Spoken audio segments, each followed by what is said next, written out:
Bahagia Bapak Ibu semua, apa sih yang akan dilakukan setelah kita melakukan observasi di kelas bersama kepala sekolah?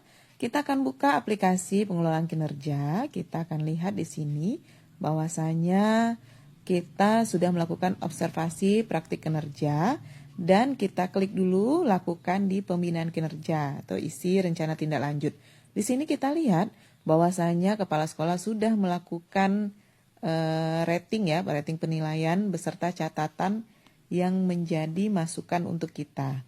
Di sini kepala sekolah sudah menuliskan rating dan catatannya sangat lengkap terkait praktik yang kita lakukan di kelas dan dituliskan juga rekomendasi apa yang harus dilakukan ke depannya.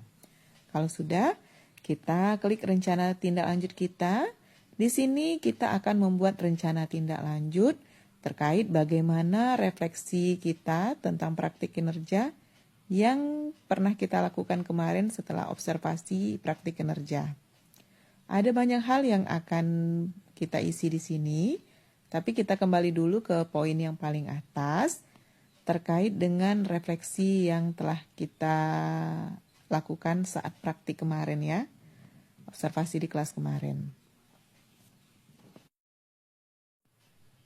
Oke, di sini kita akan menuliskan refleksinya. Ini juga berdasarkan hasil dari rekomendasi kepala sekolah ya, Bapak Ibu.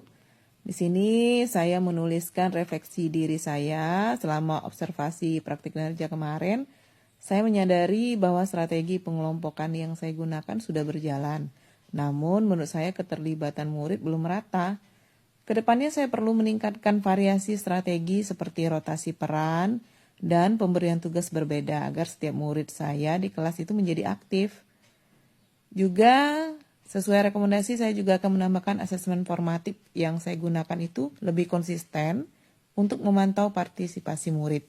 Selain itu saya juga akan melibatkan murid dalam evaluasi aturan kelas agar pembelajaran lebih reflektif. Ini kira-kira ya refleksi diri saya dan kedepannya itu secara berkelanjutan ya. Jadi jangan hanya sekali saja.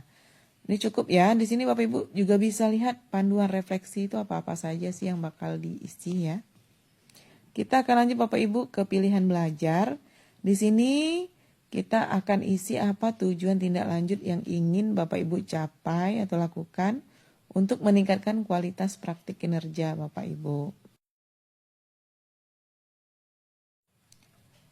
Tujuan tindak lanjut saya ke depan saya lakukan adalah meningkatkan keterlibatan aktif ya seluruh murid di kelas saya dalam proses pembelajaran melalui strategi pengelompokan yang lebih bervariasi ya, tidak monoton, dan saya juga menggunakan asesmen formatif secara berkelanjutan serta perlibatan murid dalam evaluasi aturan kelas.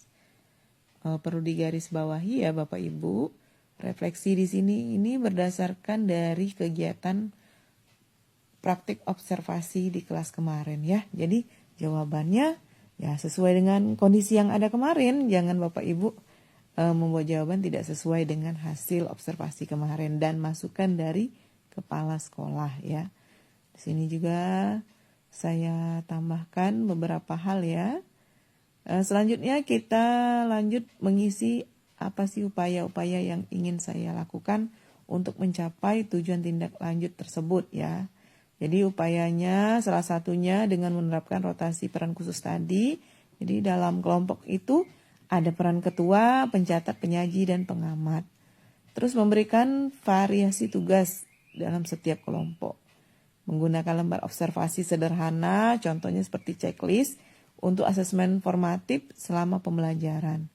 Saya juga memberikan refleksi singkat di akhir pembelajaran dan mengajak murid berdiskusi untuk mengevaluasi dan menyepakati kembali aturan kelas yang mungkin pada lupa ya, agar murid menjadi memiliki tanggung jawab yang penuh terhadap proses belajar.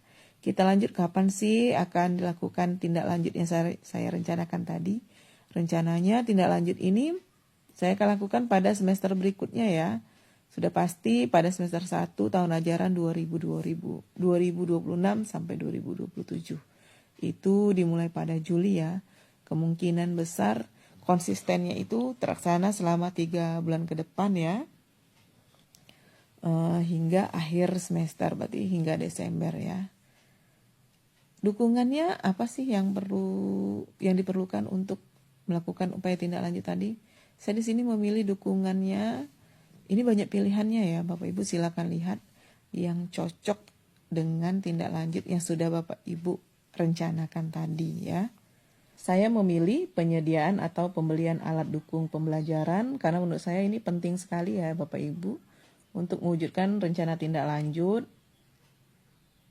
yang sudah saya rencanakan tadi ya.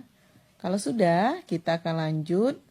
Ini pilihan belajar dari ruang GTK Bapak Ibu untuk mendukung tindak lanjut yang ingin kita lakukan, yang jelas untuk meningkatkan kualitas praktik kinerja. Bapak Ibu boleh memilih minimal 1. Jadi kalau pilihannya 2 atau 3 lebih baik ya Bapak Ibu ya. Menurut Bapak Ibu 1 saja sudah cukup juga nggak apa-apa, tapi kalau misalnya 3 menurut Bapak Ibu yang cukupnya boleh. Saya memilih 1 ya, pengelolaan emosi dalam menjalankan peran ya. Di sini saya pilih salah satunya, banyak sekali ya pilihannya ya. Ada 5 dan lainnya pun juga dipilih, tapi saya hanya pilih 1, memahami pembelajar mandiri. Kalau sudah, klik kumpulkan dokumen. Ini berarti Bapak Ibu langkah selanjutnya adalah penilaian kembali ya, atau respon kembali dari kepala sekolah, dari akun kepala sekolah. Untuk kita sementara sampai sini dulu, nanti setelah dilanjutkan pas sekolah baru kita akan lanjutkan kegiatan berikutnya. Terima kasih Bapak Ibu.